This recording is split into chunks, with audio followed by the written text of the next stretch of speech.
أعوذ بالله من الشيطان الرجيم. بسم الله الرحمن الرحيم. يا أيها الذين آمنوا اجتنبوا كثيرا من الظن إن بعض الظن إثم ولا تجسسوا ولا يغتب بعضكم بعضا أيحب أحدكم أن يأكل لحم أخيه ميتا فكرهتموه واتقوا الله إن الله تواب رحيم. يا أيها الناس إنا خلقناكم من ذكر وأنثى وجعلناكم شعوبا وقبائل لتعارفوا إن أكرمكم عند الله أتقاكم إن الله عليم خبير. قالت الأعراب آمنا قل لم تؤمنوا ولكن قولوا أسلمنا ولما يدخل الإيمان في قلوبكم وإن تطيعوا الله ورسوله لا يلدكم من أعمالكم شيئا إن الله غفور رحيم. إنما المؤمنون الذين آمنوا بالله ورسوله ثم لم يرتابوا وجاهدوا بأموالهم وأنفسهم في سبيل الله أولئك هم الصادقون. قل أتعلمون الله بدينكم والله يعلم ما في السماوات وما في الأرض والله بكل شيء عليم. يمنون عليك أن أسلموا قل لا تمنوا علي إسلامكم بل الله يمن عليكم أن هداكم للإيمان إن كنتم صادقين. إن الله يعلم غيب السماوات والأرض والله بصير بما تعملون. يا أيها الذين آمنوا اجتنبوا كثيرا من الظن إن بعض الظن إثم ولا تجسسوا ولا يغتب بعضكم بعضا. اس آیت کے اندر بھی 3 ایسی عادتوں سے منع کیا گیا ہے جن کے اندر مبتلا ہونا یہ گناہ کبیرہ کا درجہ رکھتا ہے اور یہ اخلاقی اعتبار سے بڑی بری عادتیں ہیں. یہ آپس میں نزاع، جھگڑا اور اختلاف پیدا کرنے والی چیزیں ہیں جو ایک صالح اور بہترین معاشرے کے لیے اچھی چیز نہیں ہے. عمدہ اور صالح معاشرہ وہی سمجھا جاتا ہے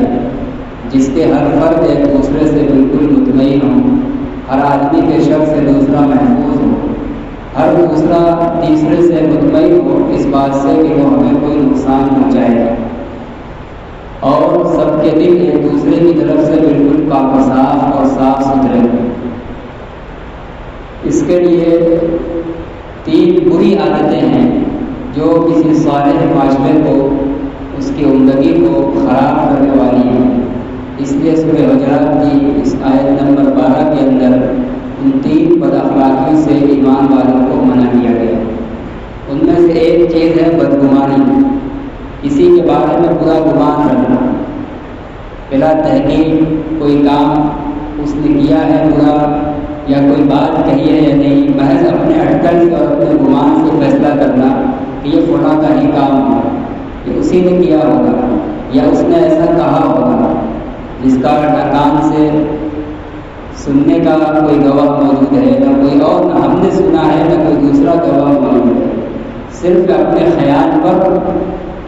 برا گمان کسی کے بارے میں رکھنا. اور ظاہر ہے کہ جب اس کو پتہ چلے گا کہ فلاں ہمارے بارے میں یہ فلاں کام کرنے کا گمان رکھتا ہے جبکہ حقیقت یہ ہے کہ وہ اس سے بری ہو، تو پھر اس کی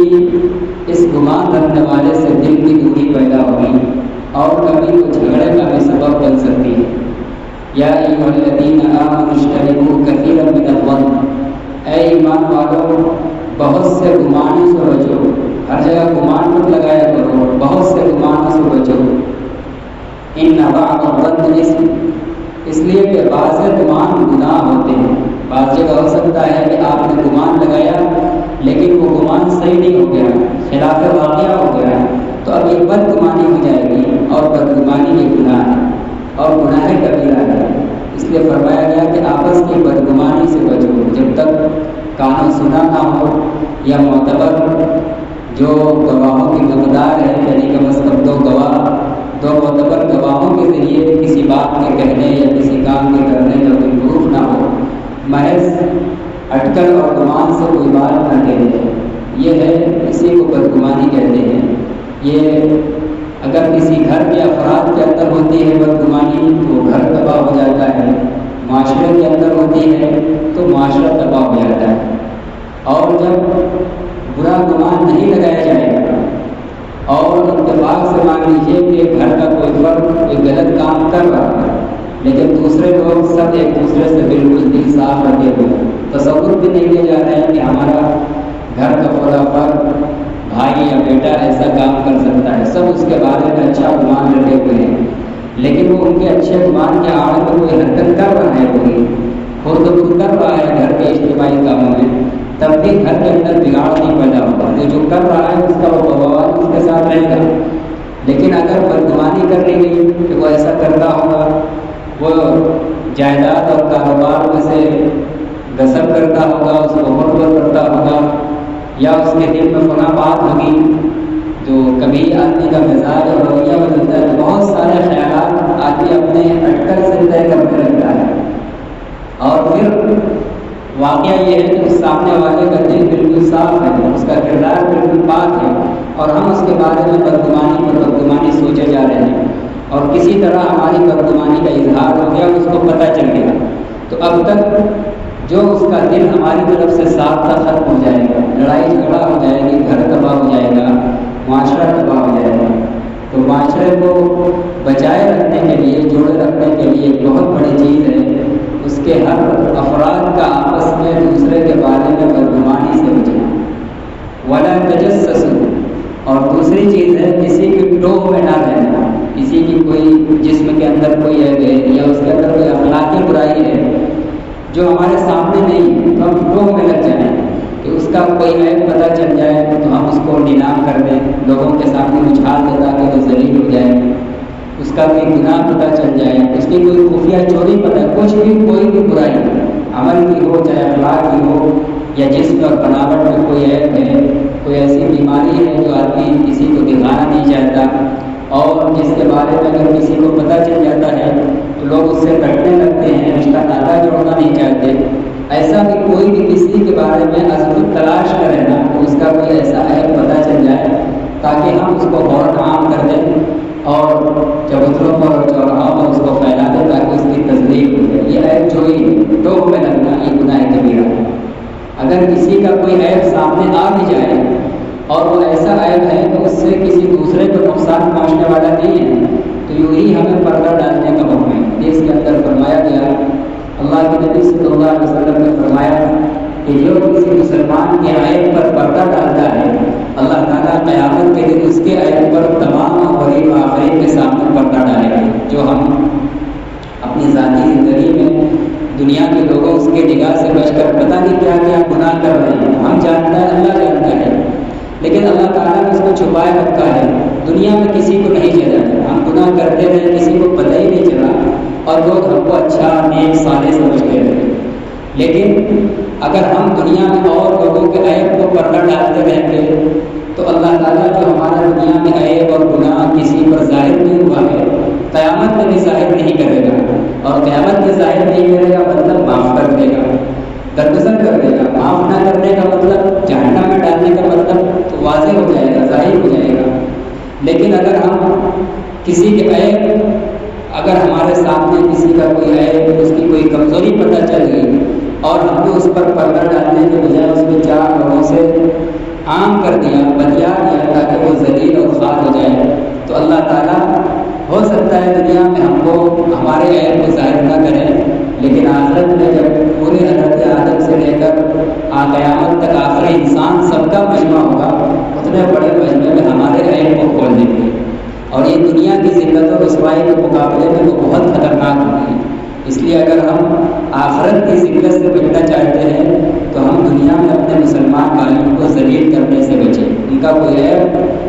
آ جائے تو اس پر پردہ ڈالتے ہیں، کسی کو ظاہر نہ کریں، اور کوئی عیب سامنے نہیں ہے تمہارے عداوت میں اس کے ٹو میں نہ لگے کہ کب کوئی اس کا عیب مل جائے فوراً پھر اس کو ایشو بنایا جائے، اچھالا جائے اور اس کو لوگوں کی نگاہ سے گرانے اور ذلیل کرنے کی کوشش کی جائے۔ اسی طرح ایک حدیث میں اللہ کے نبی صلی اللہ علیہ وسلم نے عیب اور ٹو پر یہ بیان فرمایا ہے کہ جو آدمی کسی کے عیب پہ ٹو اور گفتگو میں لگا دیتا ہے، اللہ تعالیٰ نے ایک دن اس کو خود اس کے گھر کے اندر ذلیل کر دیتے ہیں، یعنی اس عیب جوئی میں دنیا میں بھی وہ ذلیل ہوگا اور اپنے گھر معاشرے بیوی بچوں کے بیچ میں ذلیل ہوگا۔ اس لیے یہ بہت بڑا جرم ہے، اخلاقی گناہ ہے کسی کے عیب پہ ٹو اور تلاش کر رہنا۔ ہاں اگر کوئی ایسا عیب ہے جس سے دوسروں کو نقصان پہنچنے کا اندیشہ ہے، یعنی اس کے اندر کوئی عیب ہے عقیدے کی خرابی کا، بد عقیدہ ہے، اور ہمیں پتہ ہے کہ 4 لوگ کے ساتھ اٹھتا بیٹھتا ہے، اگر لوگوں کو اس کے برے عقائد سے آگاہ نہ کیا گیا تو لوگوں کے ساتھ مل جل کر ایک دن وہ اپنے برے عقائد ان تک اتار دے گا، لوگ کہیں اس کے برے عقیدے کے قائل نہ ہو جائیں۔ تو اگر کوئی بد عقیدہ ہے تو یہاں واضح کیا جائے گا تاکہ لوگ اس کی گمراہی میں نہ آ جائیں۔ اسی طرح اگر رشتے ناطے کا مسئلہ ہوتا ہے تو لوگ لڑکی والے لڑکے کو اور لڑکے والے لڑکے کو اخلاقی اعتبار سے ڈھگاتے ہیں۔ تو اگر کوئی ایسا عیب ہو لڑکے کے اندر جو لڑکی کے لیے مضر ہو، یا لڑکی کے اندر کوئی ایسا عیب ہو جو اس کی بیوی بننے کے بعد اس کے لیے مضر ہو، اور کوئی ہم سے تحقیق کرنا چاہے، وہ ہمارا پڑوسی ہے، ہمارا رشتہ دار ہے، اور تحقیق کرنا چاہے کہ وہ آپ کا فلاں پڑوسی ہے یا فلاں رشتہ دار ہے یا فلاں پڑوسی لڑکی ہے، ہم اس سے رشتہ کرنا چاہتے ہیں تو ان کے اخلاق اور کردار کیا ہے، یہاں اب اس کی بات کو صاف صاف بتانا ضروری ہے۔ اگر واقعی اس کے اندر سماجی اور دینی اعتبار سے کوئی برائی ہے تو ہمیں جو پوچھ رہا ہے اس کو بتانا چاہیے، یہاں چھپانا نہیں چاہیے۔ عموماً اس موقع پر ہم لوگ چھپا لیتے ہیں کہ کہیں اگلے کو پتہ چل جائے تو ہم سے کوئی برائی نہ ہو جائے، یہاں ایسے موقع پر بتایا جائے گا، چھوٹی موٹی باتیں نہیں، ایسی باتیں جس کے بارے میں یقین ہو کہ ہاں یہ دونوں اکٹھا ہونے کے بعد اس عادت کے ساتھ دونوں کا نباہ نہیں ہو سکتا۔ مثلاً لڑکا شرابی ہے، جواڑی ہے، تحقیق کے لیے کوئی ہم سے معلومات حاصل کرے تو ہمارا یہ اخلاقی فریضہ ہے کہ ہم لڑکی والوں کو بتلا دیں کہ ہاں یہ شرابی ہے، جواڑی ہے، یا کام چور ہے، کام دھندا بالکل نہیں کرتا، یہ ساری باتیں بتانا چاہیے۔ کہیں ایسا نہ ہو کہ ہمارے نہ بتانے کسی کی لڑکی کی زندگی اس کے چکر میں پھنس کر خراب ہو جائے۔ شرابی جواڑی ہے جب بھی وہ حق زوجیت کو ادا نہیں کرے گا، بیوی کو ظلم کرے گا، اور کام چور ہے، کام دھندا نہیں کرتا ہے تو کمائے گا نہیں تو بیوی کے اخراجات کیسے اٹھائے گا، وہ غربت اور پریشانی جھیلنے پر مجبور ہوگی۔ تو یہ اس طرح کے موقع پر وہ بتلا سکتے ہیں، لیکن عام حالات کے اندر کسی کے عیب کو بیان کرنا، کسی کی ٹوک میں لگے رہنا یہ جائز نہیں ہے۔ تیسری چیز فرمایا گیا غیبت، کوئی ان میں سے کسی کی غیبت نہ کرے۔ غیبت کیا ہے؟ کسی کی کوئی جسمانی یا کوئی اخلاقی برائی جس کو وہ ظاہر نہیں کرنا چاہتا، جس کو وہ سنتا ہے تو اس کو اچھا نہیں لگتا، برا لگتا ہے، اس کی ایسی باتوں کو پیٹھ پیچھے دوسرے کے سامنے بیان کرنا، کسی کے عیب کو پیٹھ پیچھے دوسرے کے سامنے بیان کرنا یہ غیبت ہے۔ اگر ہمارا اس سے ایسا تعلق ہے کہ اگر ہم اس سے منہ پر ہمت کرتے ہیں یا ہم سمجھتے ہیں کہ وہ ہماری بات سنے گا تو ہم ڈائریکٹ کہہ دیں اس سے منہ پر کہ دیکھو تمہارے اندر یہ خرابی ہے، اس کو دور کرو، یہ تو ٹھیک ہے، اور اسی میں فائدہ بھی ہے کہ ہم جب اس سے کہیں گے تو وہ اپنے عیب کو درست کرنے کی فکر کر سکتا ہے، ایک دن سدھر سکتا ہے۔ لیکن ہم اس سے نہ کہیں اور پیٹ پیچھے سے دوسرے لوگوں سے کہتے پھریں تو یہ غیبت ہے، یہ گناہ کبیرہ ہے۔ اس کے بارے میں قرآن نے مثال دیا ہے کہ یہ غیبت کرنا ایسے ہی ہے جیسے اپنے مرے ہوئے بھائی کا گوشت، جیسے مرا ہوا بھائی کی لاش پڑی ہو کوئی اس کا گوشت کھائے تو بھائی کو کیا پتہ چلے گا کہ کون میرا ہاتھ کاٹ رہا ہے، کون پیر کاٹ رہا ہے، کون گوشت کا کون حصہ کاٹ رہا ہے، اس لیے تو مر چکا ہے لے جانا۔ ایسے ہی اگر ہمارے اندر کوئی عیب ہے، پیٹھ پیچھے اگر بیان کیا جا رہا ہے تو ہمیں کیا معلوم کہ کون ہمارے بارے میں کیا کہہ رہا ہے، اور بسا اوقات خود آدمی کی اپنے عیب پر نگاہ نہیں جاتی، آدمی کی توجہ بھی نہیں ہوتی، اور وہ عیب ڈائریکٹ اگر ہم سے کہہ دیا جائے تو اگر ہمارے اندر سمجھ ہوگی اور واقعی کو عیب ہوگا تو ہم اس کو سدھارنے کی کوشش کریں گے، اور اگر ہم نے سدھارنے کی کوشش کر لی اور سدھار لیا تو اس متنبع کرنے والے کو اجر و ثواب ملے گا، اور ہمیں کچھ پتہ ہی نہیں اور پیٹ پیچھے برائی پہ برائی کی جاتی رہی تو یہ صرف برائی کرنے والا غیبت کا گناہ اٹھا رہا ہے، اور جس کی برائی کی جا رہی ہے اس کو نیکی مل رہی ہے۔ یہ بھی ہے کہ اگر ہم پیٹ پیچھے کسی کی برائی کر رہے ہیں تو ہم گناہ کبیرہ کے مرتکب ہو رہے ہیں، لیکن ہم جتنی برائی کر رہے ہیں اس کی جس کی برائی کی جا رہی ہے اس کے نام اعمال میں نیکی لکھی جا رہی ہے، اس کا تو فائدہ ہو رہا ہے اور ہم اپنا نقصان کر رہے ہیں۔ اس لیے کسی کا کوئی عیب ہو تو پیٹ پیچھے اس کو بیان نہ کیا جائے، برائی کے طور پر ذکر نہ کیا جائے۔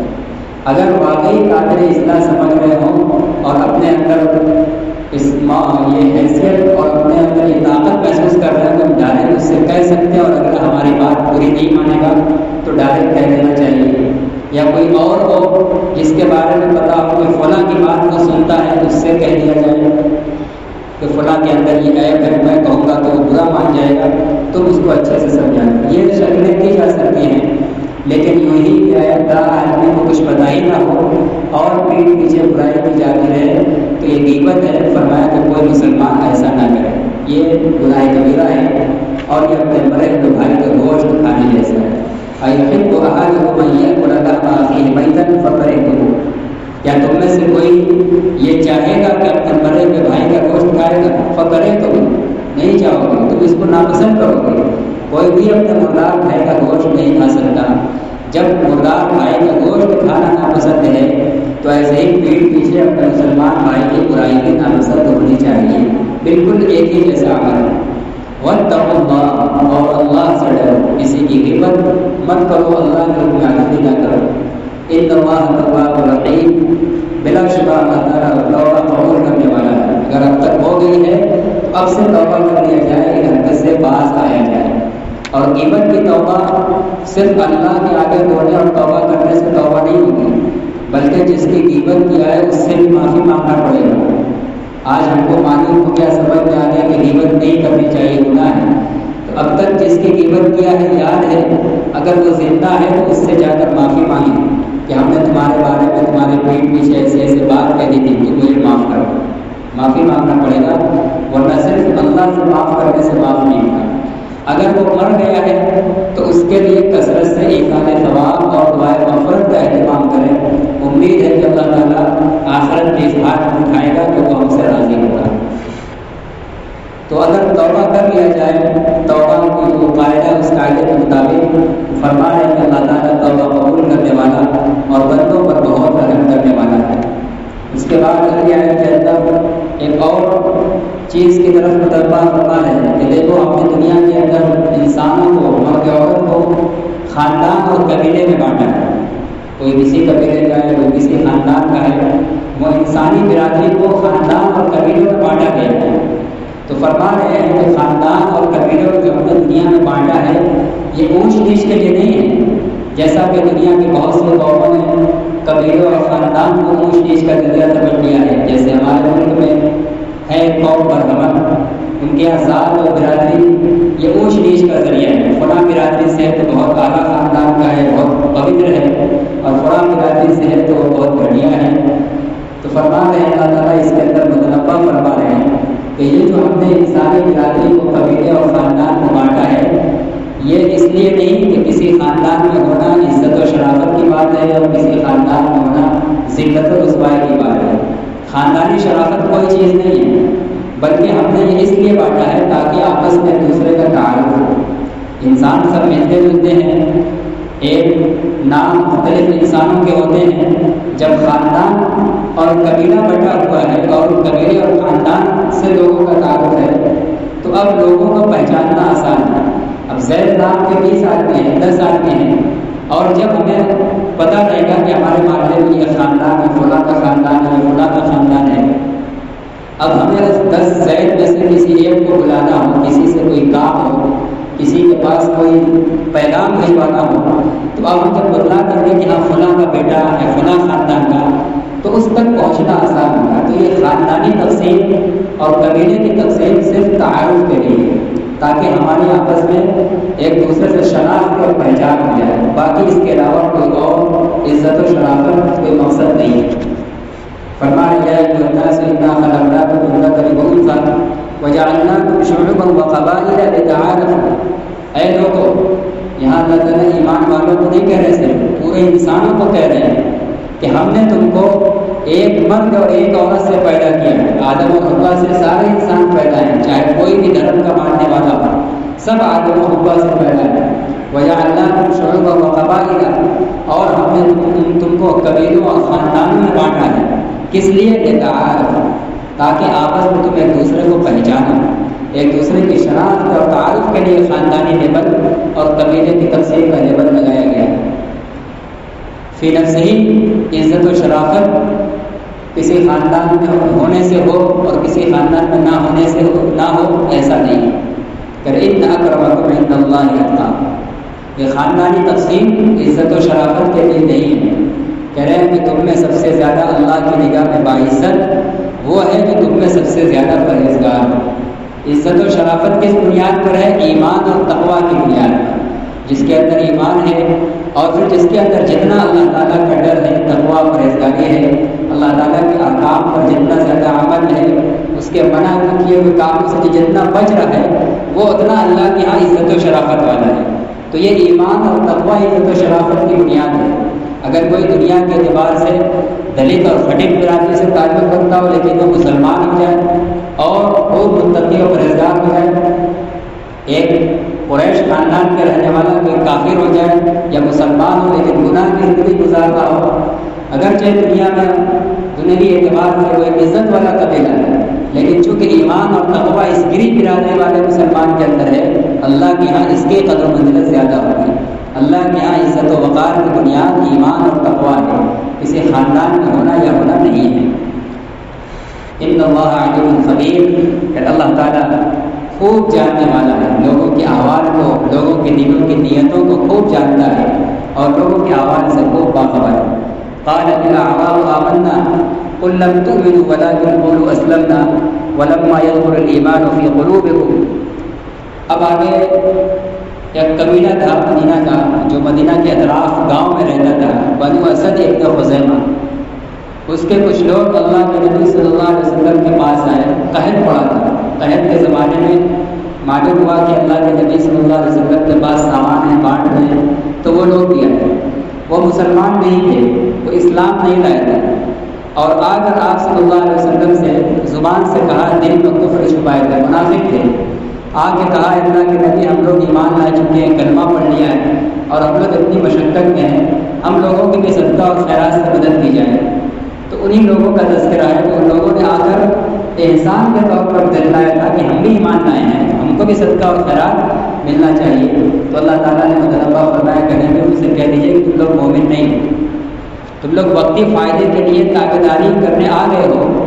جب مصیبت میں پڑے ہو، لیکن ایمان تمہارے دل کے اندر نہیں گھسا ہوا ہے، تم مومن نہیں ہو. اللہ تعالیٰ نے نفی فرما دی، تم مومن نہیں ہو. اسی واقعے کو ذکر کیا ہے. اس واقعے سے ہمارے لیے سبق یہ ہے کہ اگر ہم کو کسی کار خیر کی توفیق ہو جائے، مثلا ایمان کی توفیق مل گئی، اللہ نے ہمیں مسلمان بنا دیا، مسلمان بننے کے بعد اللہ تعالیٰ توفیق دے رہا ہے، ہم نمازیں پڑھ رہے ہیں، عبادتیں کر رہے ہیں، گناہ سے بچ رہے ہیں، مسجد اور مدرسے نیکی کے کام میں مال خرچ کر رہے ہیں، کوئی بھی نیکی کا کام کر رہے ہیں، تو ہمیں اس کو احسان کے طور پر یاد نہیں رکھنا چاہیے کہ ہم نے یہ کیا ہے. نیکی کر کے اس کو بھلا دینا چاہیے. یہ ہے اصل کمال ایمان کا. نیکی کر کے ایمان احسان کے طور پر یاد نہیں رکھنا چاہیے کہ ہاں ہم بہت نمازیں پڑھی ہیں، اللہ تعالیٰ ہم کو یہ دے کہ یہ چاہیے، ہم نے یہ کیا ہے، ہم نے یہ مسجدوں میں خرچ کیا ہے، مدرسوں میں خرچ کیا ہے، غریبوں پر خرچ کیا ہے. کریں یہ ایمان کا کمال نہیں ہے. کمال ایمان یہ ہے کہ نیکی کر کے اس کو بھول جاؤ، اس کی طرف نگاہ بھی مت رکھو، بس اللہ تعالیٰ کا شکر گزار رہو کہ اللہ نے ہم سے یہ کام لے لیا. اللہ کا احسان مانو کہ اللہ نے یہ کام لیا، ورنہ اللہ تعالیٰ کتنوں کو ایمان سے محروم کیے ہوئے ہیں، کتنے کو ایمان دے کر نماز اور عبادتوں سے محروم کیے ہوئے ہیں،